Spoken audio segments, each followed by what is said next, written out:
जिस तरह शेर के बच्चे को शिकार और मारवाड़ी के बच्चे को व्यापार सिखाया नहीं जाता, सेम उसी तरह जिसको शेयर मार्केट करना आता है ना, जिसको शेयर मार्केट सही तरीके से करना आता है ना, जिसको शेयर बाज़ार का सही स्ट्रैटेजी पता होती है ना, वो कभी ये बोलकर बहाना नहीं बनाता कि मेरे पास तो पैसा नहीं है, मैं शेयर मार्केट में पैसा नहीं कमा सकता। अगर आप भी शेयर मार्केट में एकदम नया हो, बिल्कुल बिगिनर हो, और आप भी शेयर मार्केट में सिर्फ 10,000 रुपये से अपनी जर्नी की शुरुआत करना चाहते हो, तो आज की इस वीडियो में मैं आप लोगों को एक ऐसा स्ट्रैटेजी बताऊंगा, बिल्कुल आसान भाषा में A to Z सिखाऊंगा, जो स्ट्रैटेजी को अगर आप सही तरीके से समझ जाते हो ना, तो आप भी शेयर बाज़ार में सिर्फ 10,000 रुपये से अपनी जर्नी की शुरुआत कर पाओगे। लेकिन वीडियो में आगे बढ़ने से पहले मैं आप लोगों को डिस्क्लेमर देना चाहूँगा कि ये वीडियो कोई रिकमेंडेशन वीडियो नहीं है। ये वीडियो देखने के बाद आप किसी भी तरीके का एक्शन मत लेना। ये वीडियो बस एजुकेशनल पर्पस के लिए ही बनाया जा रहा है। शेयर मार्केट हो या फिर कहीं भी हो, आप अपना पैसों को जब इन्वेस्ट करोगे तो उसमें आपका रिसर्च होना बहुत ज़्यादा ज़रूरी है। तो शेयर मार्केट में सिर्फ 10,000 रुपये से कैसे शुरुआत किया जा सकता है, तो स्टेप बाय स्टेप चलते हैं तो ही आपको आगे की चीज़ें समझने में बहुत ज़्यादा आसानी होगी। तो सबसे पहले समझते हैं कि शेयर मार्केट में पैसा बनता कैसे है। तो देखो, अगर आप शेयर मार्केट में कोई भी कंपनी के शेयर को खरीदते हो, उसमें अपने पैसे को लगाते हो, इन्वेस्ट करते हो, इसको ऐसे समझो एक एग्जांपल से कि मान लीजिए आपने कोई एक कंपनी के शेयर को खरीदा, उसमें अपना 10,000 रुपये इन्वेस्ट किया फॉर एग्जांपल। अब आपने जो कंपनी के शेयर को ख़रीदा है, अगर कुछ दिनों बाद वो कंपनी के शेयर का प्राइस ऊपर जाता है, 10% ऊपर जाता है, और अगर आप इस पोजीशन में सेल करोगे ना, तो आपका 10% का हो जाएगा फ़ायदा। समझ गए? अब अगर मान लीजिए आपने 10,000 रुपया लगाया, कोई कंपनी के शेयर को ख़रीदा, और कुछ दिनों बाद उस कंपनी के शेयर का प्राइस नीचे चला गया, 10% नीचे आ गया, और अगर आप इस पोजीशन में सेल कर दोगे ना, तो आपका 10% का हो जाएगा नुकसान। ये होता है सिंपल गणित शेयर मार्केट का। तो अब देखिए, हमारे इंडियन शेयर मार्केट में ना टोटल 8,000 से ज़्यादा कंपनीज लिस्टेड है। अब सारे कंपनी के शेयर को खरीदना तो किसी के लिए पॉसिबल नहीं है, और बेसिकली हमें तो सिर्फ 10,000 रुपये से शेयर मार्केट की इस जर्नी में शुरुआत करना है ना। तो हमारे इंडियन शेयर मार्केट में 8,000 कंपनीज है, उसमें से कुछ लार्ज कैप कंपनी है, कुछ मिड कैप कंपनीज है, और कुछ स्मॉल कैप कंपनी है। लार्ज कैप कंपनी का मतलब ये होता है कि जो कंपनी ऑलरेडी इस्टेब्लिश्ड कंपनी है, जो कंपनी बहुत बड़ा कंपनी है, जो कंपनी का बिजनेस हर एक सेक्टर में फैला हुआ है, इसको बोला जाता है लार्ज कैप कंपनी। अब अगर आप शेयर मार्केट में किसी लार्ज कैप कंपनी के शेयर को खरीदते हो, उसमें अपने पैसे को इन्वेस्ट करते हो, तो वहाँ पे जो आपकी ग्रोथ होगी ना, वो धीरे धीरे होगी, स्लोली होगी। उसका रीज़न क्या है पता है आपको? उसका रीज़न ये है कि आपने ऑलरेडी एक इस्टेब्लिश्ड कंपनी पे अपने पैसे को लगाया है, और एक इस्टेब्लिश्ड कंपनी और कितना इस्टेब्लिश्ड होगा। एक इतना बड़ा कंपनी में अगर आप पैसा लगाओगे, वो कंपनी ऑलरेडी फैला हुआ है, उसका हर एक सेक्टर में कब्जा किया हुआ है, तो और कितना ग्रोथ होगा। शेयर मार्केट कैसे काम करता है, मैंने आप लोगों को वीडियो में बताया था ना, कि शेयर का प्राइस ऊपर जाएगा तो आपका पैसा भी ऊपर जाएगा। तो अगर आप एक बड़ा कंपनी में पैसे को लगाओगे तो उसमें आपका रिस्क थोड़ा हद तक कम भी रहेगा, लेकिन वहाँ पर आपकी जो ग्रोथ होगी वो भी स्लो होगी, लेकिन वहाँ पे आपका पैसा जो है वो डूबने के चांसेस थोड़ा सा कम होगा। लार्ज कैप आप समझ गए। अब मिड कैप और स्मॉल कैप कंपनी का मतलब क्या होता है, आप लोग नाम से ही समझ गए होंगे। मिड कैप मतलब मीडियम साइज़ की कंपनियां, स्मॉल कैप यानी छोटी छोटी कंपनियां। अब ये mid cap company, small cap कंपनियों में ना ग्रोथ काफ़ी तेज़ी से होता है, और इनमें डी ग्रोथ भी काफ़ी तेज़ी से होता है। मतलब कि जितना ज़्यादा रिस्क उतना ज़्यादा रिवॉर्ड। ये कंपनियाँ काफ़ी तेज़ी से ऊपर भी जाएगी तो काफ़ी तेज़ी से नीचे भी गिरती है, इस बात का भी अब ध्यान रखना।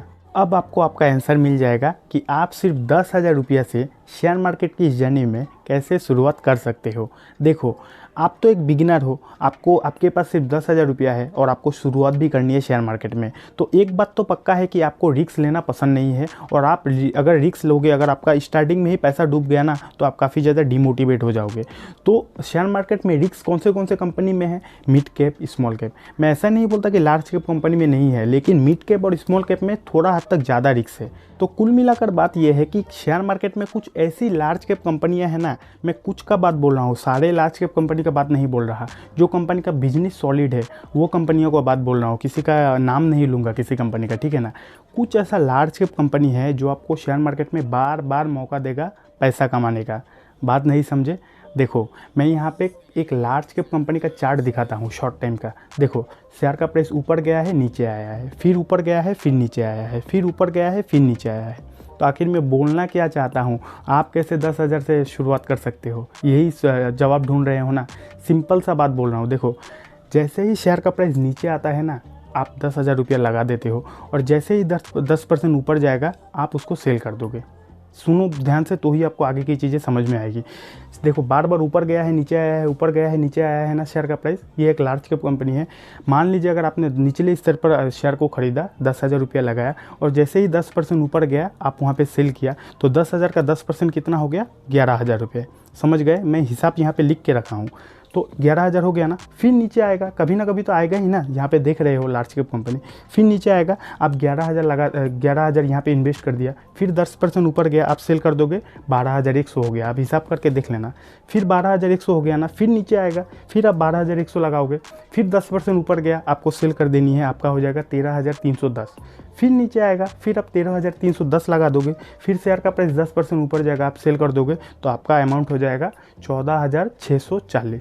इस तरीके से अगर आप महीना में 4-5 बार भी करते हो ना, तो काफ़ी हद तक आप सीख भी जाओगे और काफ़ी हद तक आप शेयर मार्केट में पैसे कमा भी लोगे। और इस तरीके से अगर आप 10 बार भी करते हो ना, तो आपका 10,000 अमाउंट 25,900 बन जाएगा।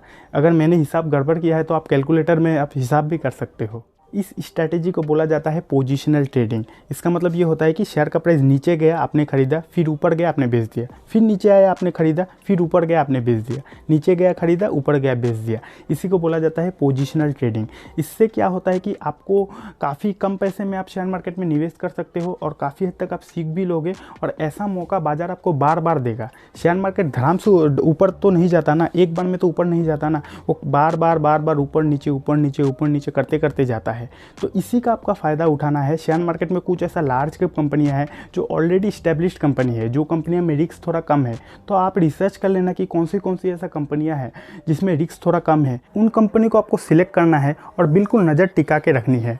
जैसे ही उन कंपनियों का शेयर का प्राइस गिरता है, यानी कि अगर आपको सस्ता मिल रहा है और अगर आप सस्ते रेट में खरीद लेते हो और जैसे ही 10% 12% ऊपर गया अगर आप इस पोजीशन में बेच देते हो, फिर नीचे आया फिर आपने खरीदा, फिर ऊपर गया अगर आप बेच देते हो, इस टाइप से अगर आप महीना में 3-4 बार भी करते हो ना, तो लिटरली आप काफ़ी कम टाइम में काफ़ी ज़्यादा वेल्थ को क्रिएट कर पाओगे। लेकिन यहाँ पे एक थोड़ा सा रिस्क भी है। हो सकता है कि आपने निचले स्तर पर खरीदा, हो सकता है कि आपने काफ़ी ज़्यादा सस्ते दाम में शेयर को खरीदा, लेकिन ऐसा भी हो सकता है कि आपने सस्ते दाम में खरीदने के बावजूद भी उसके बाद भी शेयर और गिर रहा है। तो इसीलिए मैं आपको बार बार बोल रहा हूँ कि जब भी आप कोई भी शेयर को खरीदो तो उसमें आपका रिसर्च होना चाहिए। किसी का वीडियो देखकर मोटिवेट होकर आप बिना किसी रिसर्च के शेयर को मत खरीदना। अच्छे कंपनी के अगर आप शेयर को खरीदोगे ना, अगर आप निचले स्तर पर खरीद लिया, सस्ते दाम में खरीद लिया, उसके बावजूद भी अगर आपका शेयर का प्राइस गिर रहा है ना, तो आपको वहाँ पे पैशन दिखानी है, आपको वेट करनी है। अगर कंपनी का बिजनेस सॉलिड है, अगर कंपनी का फंडामेंटल सॉलिड है ना, तो अब अगर आप वेट करोगे 3 महीना 4 महीना 1 साल, तो अल्टीमेटली शेयर का प्राइस जाना तो ऊपर ही है। अगर बिजनेस अच्छा होगा ना कंपनी का, तो शेयर का प्राइस अल्टीमेटली ऊपर ही जाता है लॉन्ग टाइम में। इसलिए मैं बार बार बोलता हूँ कि अगर आप शेयर मार्केट में पैसे को निवेश करते हो तो उसमें आपका रिसर्च होना काफ़ी ज़्यादा ज़रूरी है।